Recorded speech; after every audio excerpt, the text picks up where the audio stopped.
పార్టీకి సంబంధించిన బీఆర్ఎస్ పార్టీకి సంబంధించిన కార్యదర్శులు దాని తర్వాత ప్రధాన నేతలందరూ కూడా బీఆర్ఎస్ భవన్కి చేరుకుంటారు. మాట్లాడదాం. ఏంటి సార్, ఇప్పుడు కవిత సస్పెన్షన్ అనేది ఏ విధంగా చూడాలి? పార్టీకి సంబంధించి ఇన్ని రోజులు పనిచేశారు, కానీ ఇప్పుడు హరీష్ రావు, సంతోష్ రావు మీద చేసినటువంటి వ్యాఖ్యలకే ఆమెను సస్పెండ్ చేయడం జరిగిందా, లేకపోతే ఇన్ని రోజులు చూస్తున్నటువంటి తీరు కానీ, లేకపోతే జాగృతిని లిఫ్ట్ చేస్తూ బీఆర్ఎస్ని ఇబ్బంది పెడుతున్నట్లు ఆమె బిహేవియర్ మీకు అనిపించింది? అదేం లేదండి. ఈ యొక్క నాయకత్వం పార్టీకి పనిచేసిన వ్యక్తులమే. ఇవాళ కవిత గారి పట్ల మా నాయకుడు తెలంగాణ రాష్ట్రాన్ని సాధించిన వ్యక్తి ఒక్కడుగా బయలుదేరి తెలంగాణ రాష్ట్ర ప్రజల సంక్షేమమే ఊపిరిగా పనిచేసిన వ్యక్తి. ఆయనను విడిచిపెట్టిన ఏ రాజకీయాలలో ఎవరున్నా ఆయనను విడిచిపెట్టిన వాళ్ళకి రాజకీయాల్లో వాటి వరకు అడ్రస్సులు లేవు. ఆయన తీసుకున్న నిర్ణయాన్ని మేము స్వాగతిస్తా ఉన్నాం. రాష్ట్ర పార్టీ కార్యదర్శి నేను. 2001 నుంచి సారుతో మేము పనిచేసిన వ్యక్తిని. లింగంపల్లి కిషన్ రావు నా పేరు, వరంగల్ జిల్లా మాది. ఆయన తీసుకున్న నిర్ణయము మేము స్వాగతిస్తా ఉన్నాం. అది సరి అయిన చర్యనే. ఇవాళ హరీష్ రావు గారి పట్ల కానీ, సంతోష్ రావు గారి పట్ల కానీ, సోదరిమణి ఈమె కవిత గారు మాట్లాడినటువంటి తీరును కూడా మేము తీవ్రంగా ఖండిస్తూ ఉన్నాం. ఇవాళ 2001లో హరీష్ రావు గారు ఉన్నప్పుడు కవిత మేడం గారు లేరు. హరీష్ రావు గారు కేసీఆర్ గారు వెంట ఉన్నప్పుడు ఆయన నోట్లో నాలుకై పనిచేసినటువంటి ఒక 6 అడుగుల బుల్లెట్లు హరీష్ రావు గారు. సంతోష్ రావు గారు తన భార్య పిల్లల్ని సైతం విడిచిపెట్టి 24 గంటలు కేసీఆర్ గారికి తోడై, నీడై, గొడుగై, నోట్లో నాలుకై ఉన్నటువంటి వ్యక్తి. తెలంగాణ రాష్ట్రంలో ఉన్న మొత్తం తెలంగాణ రాష్ట్రాలలో ఉన్నటువంటి బీఆర్ఎస్ పార్టీ కుటుంబ సభ్యులందరికీ కూడా ఒక ప్రేమించే వ్యక్తి మరి వాళ్ళ మన హరీష్ రావు గారు, సంతోష్ రావు గారు. మరి వాళ్ళ పట్ల ఆమె మాట్లాడే తీరును మేము తీవ్రంగా ఖండిస్తూ ఉన్నాం. ఏది ఏమైనా పార్టీ లైన్ ఎవరమైనా దాటద్దు అనేది కేసీఆర్ గారి యొక్క లైన్. అది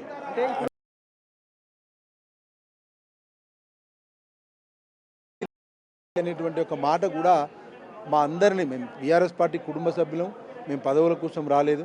మేము కేసీఆర్ గారితో తెలంగాణ రాష్ట్ర సాధనలో మేము పాల్గొని 10 జిల్లాలలో ఊపిరి ఊదినటువంటి వ్యక్తులలో నాలాంటి వాళ్ళు చాలామంది ఉన్నారు. అలాంటి వాళ్ళందరి మనోధైర్యాన్ని దెబ్బతీసే విధంగా మాట్లాడినటువంటి కవిత మేడం గారు, ఆ మాటలను తీవ్రంగా ఖండిస్తూ ఉన్నాం. మా నాయకుడు కేసీఆర్ గారు తీసుకున్న నిర్ణయం అది మేము శ్లాఘిస్తూ ఉన్నాం, స్వాగతిస్తూ ఉన్నాం. వారు సరి అయిన నిర్ణయమే తీసుకున్నాడు. అది బిడ్డనా లేకపోతే ఇంకెవరన్నా అనేటువంటి పరిస్థితి కాదు. మేము కవిత మేడం గారు పార్టీలో ఉన్నప్పుడు కూడా మేము ఆమెను గౌరవించినాం.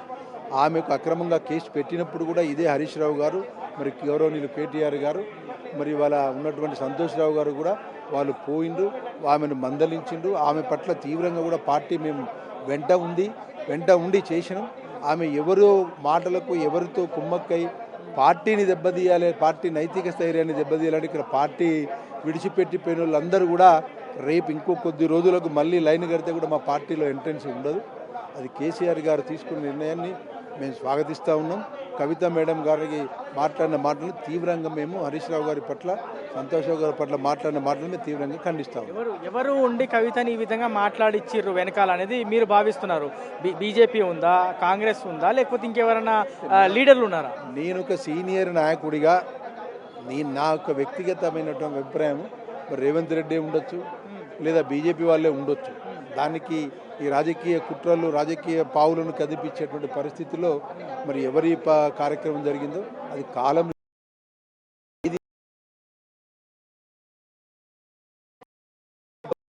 ఇక్కడ ఉన్నటువంటి వ్యక్తులు ఎంతమంది ఎదిగిన వాళ్ళు, ఎదిగి సారు వెంట ఉండి సారును దగ్గర తీసుకున్నటువంటి వాళ్ళందరూ సారుకు మోసం చేసిపోయిన వాళ్ళు చాలామంది ఉన్నారు. అందులో ఈమె కూడా మా అధినేత బిడ్డగానే మేము ఎన్నడూ గౌరవించాం. కానీ మా అందరినీ బాధపెట్టి, బీఆర్ఎస్ పార్టీ కుటుంబ సభ్యులందరినీ బాధపెట్టి మనోధైర్యాన్ని దెబ్బతీసే విధంగా ఆమె మాట్లాడడం అనేటువంటిది అది బాధాకరం. సరి అయిన నిర్ణయం సార్ తీసుకున్నాడు, దాన్ని మేము స్వాగతిస్తూ ఉన్నాం. మేము మనస్ఫూర్తిగా కేసీఆర్ గారి వెంట ఉచ్ఛ్వాస నిశ్వాస మా ప్రాణం ఉన్నంత వరకు వారితోనే ఉంటాం. వారిని విడిచిపెట్టిన వాళ్ళకు అడ్రస్ రాజకీయాల్లో ఉండదు. ఇప్పుడు మీలాంటి వాళ్ళు చాలామంది కూడా కేసీఆర్ నాయకత్వంలో కేసీఆర్ చూపినటువంటి దారులు నడిచిర్రు, ఇంతవరకు ఎదిగిర్రు. అట్లాంటిది కేసీఆర్ బిడ్డ వేరే వాళ్ళు పావుగా వాడుకుంటే ఆమె అంత ఈజీగా వాళ్ళ వైపు చూసి ఈ విధంగా వ్యాఖ్యలు చేస్తుంది అనుకుంటున్నారా? చూడండి, మేము దాంట్లో వ్యక్తిగతమైనటువంటి దాంట్లో పోదలుచుకోలేదు. మేము మొన్న కూడా ట్విట్టర్లో పెట్టిన ఒక ప్రాంతీయ పార్టీ పెట్టినప్పుడు తమిళనాడులో కరుణానిధి గారు పార్టీ పెట్టినప్పుడు కరుణానిధి కనుసన్నలో పార్టీ ఉంది. ఇవాళ కేసీఆర్ గారి కనుసన్నలో పార్టీ ఉండాలి. అది కుటుంబమా, పార్టీనా, మేమా, ఎవరమైనా కానీ అది నా వ్యక్తిగత అభిప్రాయం అయినప్పటికీ కూడా అది నా నిర్ణయాన్ని ట్విట్టర్లో కూడా పెట్టాం. తండ్రి ఆయన నిర్ణయాన్ని కట్టుబడి కుటుంబమైనా ఉండాలి, పార్టీ అయినా ఉండాలి. అట్లా అతిక్రమించి నేను ముఖ్యమంత్రి అవుతా అనే మాటను మేము దాన్ని యాక్సెప్ట్ కాం. ఏదైతే కరుణానిధి గారి కుటుంబం ఏ విధంగానైతే ప్రజల గుండెల్లో ఉందో చాలా మంది కార్యకర్తలు నేతలు కూడా కేటీఆర్ మా ఫ్యూచర్ సీఎం అని అనేక సార్లు చెప్పారు. కేసీఆర్ గారు అది వేరు. ఇక్కడ కేటీఆర్ గారు పార్టీ వర్కింగ్ ప్రెసిడెంట్. కేటీఆర్ గారు నేను అక్కడ కరుణానిధి గారి కుటుంబాన్ని ఆదర్శంగా తీసుకోమని కూడా నేను పెట్టిన ట్విట్టర్.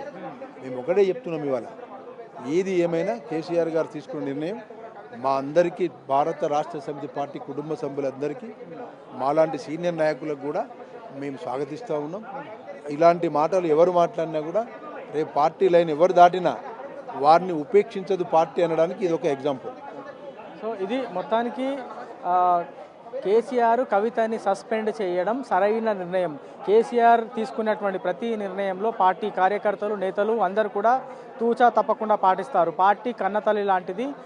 అలాంటి పార్టీని ఇంత పెద్ద సంఖ్యలో ఉన్నటువంటి కార్యకర్తల మనోభావాలను దెబ్బతీసింది కవిత కాబట్టే కవితని కేసీఆర్ సస్పెండ్ చేశారు అనేది అభిప్రాయం వ్యక్తం అవుతుంది. మరి కాసేపట్లో మరికొంతమంది లీడర్లు బీఆర్ఎస్ భవన్కి చేరుకుంటారనే సమాచారం ఉంది. మరి వచ్చిన తర్వాత ఏ విధమైనటువంటి రెస్పాన్స్ వాళ్ళ దగ్గర ఉంటుంది, ఏ విధమైనటువంటి వ్యాఖ్యలు కవిత సస్పెన్షన్ మీద కావచ్చు, కవిత చేసినటువంటి వ్యాఖ్యల మీద చేస్తారు అనేది వేసి చూడాల్సి ఉంది.